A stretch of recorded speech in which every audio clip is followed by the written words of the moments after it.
یو زنانه د میرګي بیماری ده، دا بخاري شریف مسلم شریف دواړو روایت. پیغمبر علیه الصلاة والسلام ته راله وی ای الله رسوله زه د میرګي بیماره یم، نور خو بیماری صبر به وکم، زغم به وکم، برداشت به کم، لیکن زه زنانه یم.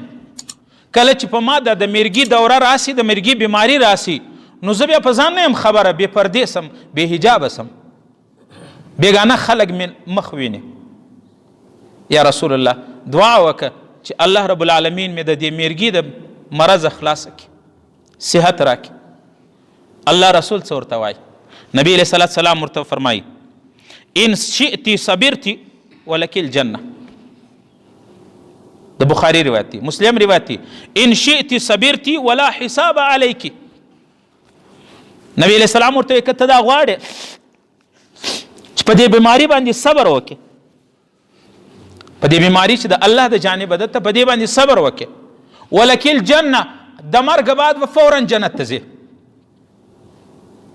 یو روایت کې مسلم روایت کې دی ان شئتی صبرتی ولا حساب علیکی.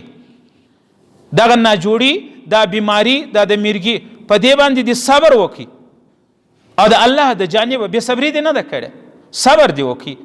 الله نبی فرمایي که صبر کې دا وعده در سره کوم چې حساب و کتاب به خدای نه در سره کوي، جنت له به ځې.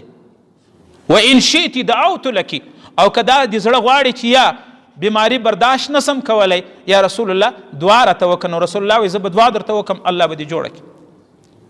زنانې چې دا واورېدل چې د یو میرګي پر بیماری باندې د میرګي دورم کله کله راځي، روایت کې راځي چې په میاشته کې به یو وار دې زنانې له د میرګي بیماری راتلل. نو نبی علیه الصلاة والسلام هغه زنانې وایي یا رسول الله د دې دنیا تکلیف مې قابل دی، قبول دی، دا دنیا عارضي ده، یو چند روزه زندگی ده، یا رسول الله د جنت طلب لرم، بس دعا مه راته کوه چې خدای مې نه کړي جوړه، دا بیماری راسه لرې نه سي، الله د دې په بدله کې ماته جنت راکړي.